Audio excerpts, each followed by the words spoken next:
today, Phil Spencer, Sarah Bond, Matt Booty sat down for the official Xbox podcast to reveal the future of the Xbox business on a podcast, no less. Like, why not? Podcast lightly. Like, it was like a 22-minute. It looked too well produced to be a podcast. Yeah, yeah, just like very. You could tell, like, you know, okay, they had like very scripted questions. I don't trust the clean podcast. No. So I wrote down here some of the big highlights from this thing.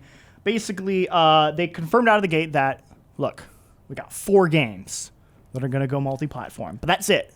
That's all they're working on right now. And they didn't say what. Yeah. They said they wanted those games to have the reveals for themselves. Yeah. Because I guess like their teams are going to be revealing those in the coming weeks. But they did say they were focused on community. Yep, community games. 2 of them were community-focused games. So live service games, which kind of leads credence to the whole Sea of Thieves rumor. Sea of Thieves. And I also think probably Grounded. Grounded's a good one. That would be interesting. Because those are like the 2 most successful Xbox live service games. More people should play Grounded. So and more people should play Grounded, so they said the other 2 were like smaller tier games that, you know, they described them as like they're not the tent pole, like the big game that gets you to buy the console, but like they're cool games that they want to make. Hi-Fi Russian Pentiment. Hi-Fi Rush. Which is Hi-Fi Russian. Yes, exactly. So it's probably Hi-Fi Russian. Yeah. Well, those were the 2 rumors. And people should play both Hi-Fi Rush and Pentiment. Exactly. Hell yeah, let's go. So that was it. And they said Starfield Indiana Jones, not happening. Nope. So that's it. So, I mean, that was kind of the big thing that was causing all the hubbub over the last week. Yeah. How y'all feeling about this? I mean, it doesn't strike me as anything like groundbreaking. Not that I expected it to be groundbreaking, but I guess, you know, part of what Phil Spencer and Xbox kind of always does is get ahead of things, or when things kind of not get out of hand, but when they need to reel in the messaging, they just outright say these things. They're able to send a message that is not definitive enough to be like, we're going to outright reveal what is going third party or going multi-platform. But they give you enough to write headlines. So I guess thanks for giving us something to put up on websites. But it doesn't surprise me, I think, based on the direction and the kind of business ethos of Xbox. Those all felt very reasonable. Yeah. Like those are games that make... Well, they didn't say which games, but what they described in the rumors with the types of games... Seems like there's good reason behind... Good reason behind it. It makes sense. I don't know. I mean, it's hard for me to gauge, like, because I think a lot of it is Xbox only, you know, console owners feeling like burned at the idea that... That's on them. You know, they're exclusives. Well, so to be fair, I do sympathize with... You're an Xbot.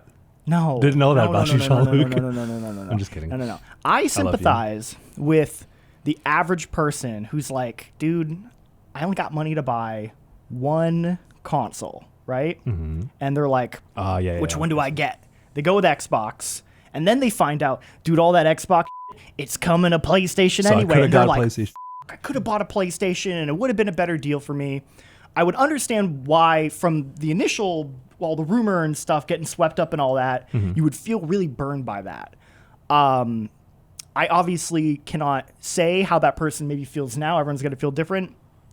These games, I don't think that would be a big deal for me personally. I'd be like, oh, okay, that's fine. Yeah, one thing Phil Spencer also said was that all these games have already been out on Xbox for a while. They not that these games would stop growing if they just stayed on Xbox, but they've kind of hit close to maximum capacity, right? Like everyone interested has probably played these games, heard of them, plan on playing them, and now is a good time to bring some of these games to other platforms so other people can play it. And like, it sounds cheesy and they say it all the time, but like kind of at the end of the day, like depending on the games, like if it is Hi-Fi Rush, if it is Pentiment, if it is Grounded, whatever it might be, those are games that I think other people should play, you know? Totally. Whether or not they buy an Xbox, PC, whatever it might be. I could see why people get frustrated if something like Starfield came to PlayStation because, you know, they bought an Xbox so they can play these Bethesda games, whatever it might be.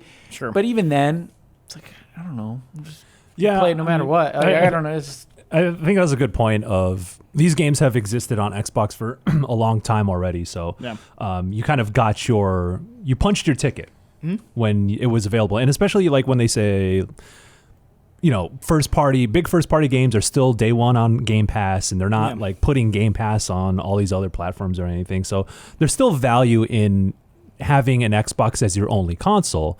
So I don't think,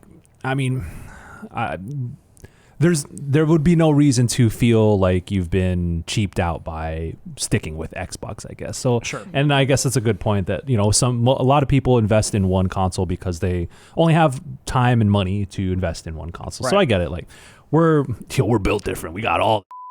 Right. Yeah. It's like, but not everyone's like that. So I'm in a position where by the nature of my job and whatever, I'm just invested in all platforms. I have everything. Yeah. And so it's like I very much sympathize with someone who's like, I could only get the one. The thing I would say though about for Xbox players, if Sea of Thieves and if Grounded come to other platforms, you get more people to play with. Yes, that was a big thing they talked about was crossplay. These are great games, and giving them a second lease on life is it takes work to port games for sure, but giving these games a second lease on life, and those dev teams maybe they get a second win with how their games perform that sounds good to me. Yeah, and I think it's interesting because I wonder if like this in conjunction with the fact that Helldivers just came out, Sony first party game, came out on PC day and date, which was a first for Sony. Normally they wait like a year or so. Yeah.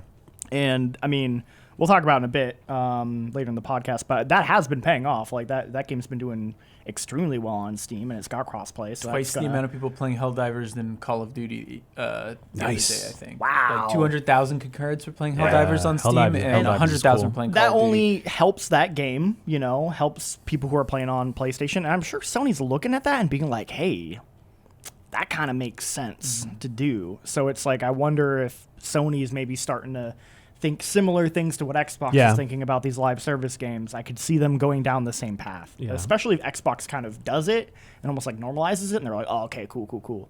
We'll do that now. I also kind of think I kind of like this future where everything just comes to PC, even if it does come later. PC master race. It's always been like, especially when I was younger, I couldn't afford a PC. I wanted a PC. My parents didn't understand how PCs worked, any of that stuff. Same, dog, So I just play on consoles, but I'd always see what PC was doing. And even like when I got older and started to figure out, it's like, well, I really can't afford a PC, and there are certain games I really want to play on a Nintendo console, or there's certain games I really want to play on Xbox.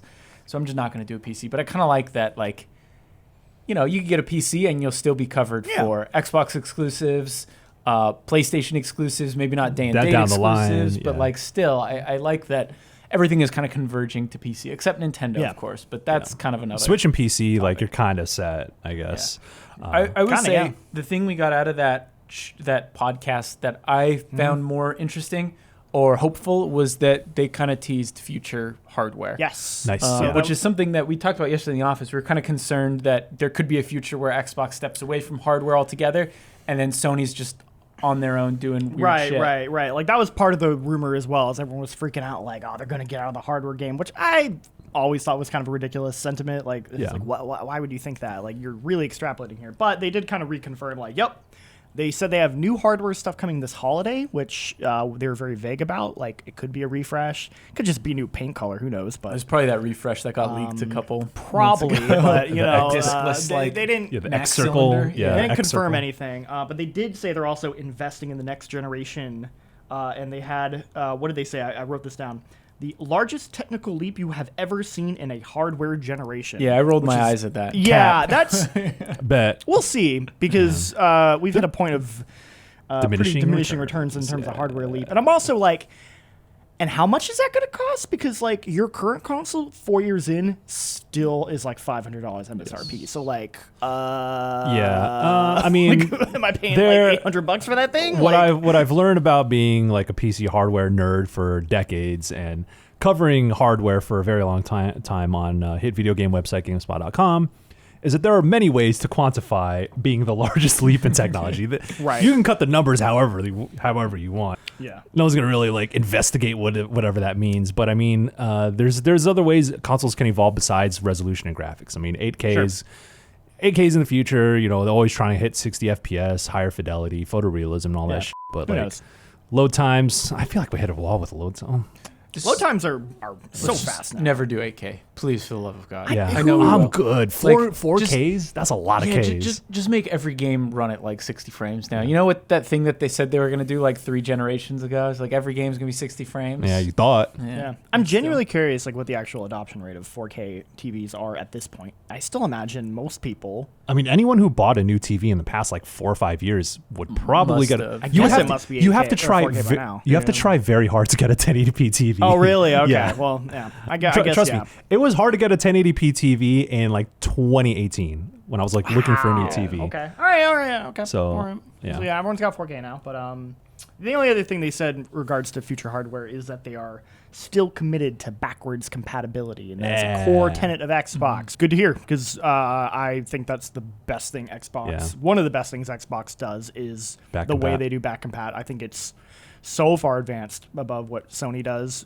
Yes. with their stuff. Like By a mile. by an absolute mile. So like hearing that they're like that is still really important to us is like cool. Like because to me that is like a big reason to own an Xbox. Absolutely, is backwards yeah. compatibility. Yeah, with older games. Yeah, and that's like the thing I love about Xbox. Wow, look at me saying I'm an Xbox. Xbot over here. Wow. No, I like having access to the Xbox ecosystem because it gives me access to so many things in such an easy way.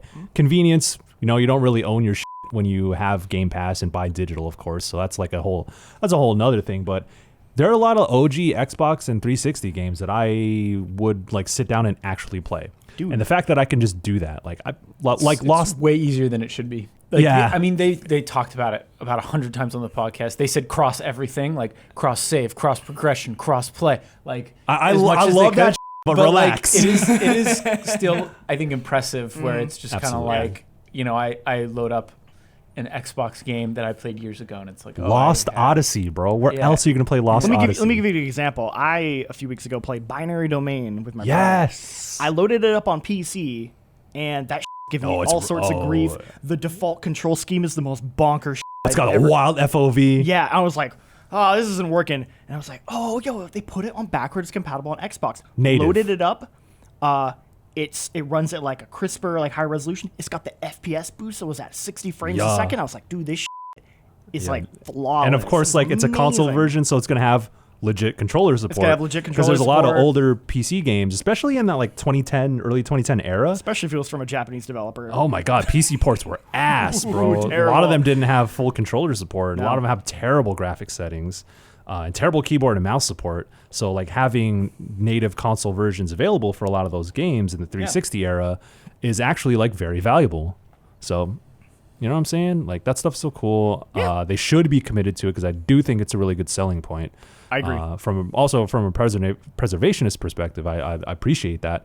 So Absolutely. but yeah, and in a way, like you mentioned something earlier, is like setting a standard. Xbox, like say what you want about the Xbox platform, but they've done a lot of things that have set the standard, and it's one of those things about why you have multiple platform holders is because they competition, blah, blah, Competition. blah, right? But like Yeah. Xbox's push for backwards compatibility has influenced Sony to do Yes. similar same. PS Now was a full cloud streaming service. Game Pass, I don't want to say revolutionized, but Game Pass like changed things, like genuinely changed how we engage with games. PS Now with PS Plus has shifted because of Game Pass too. So Totally.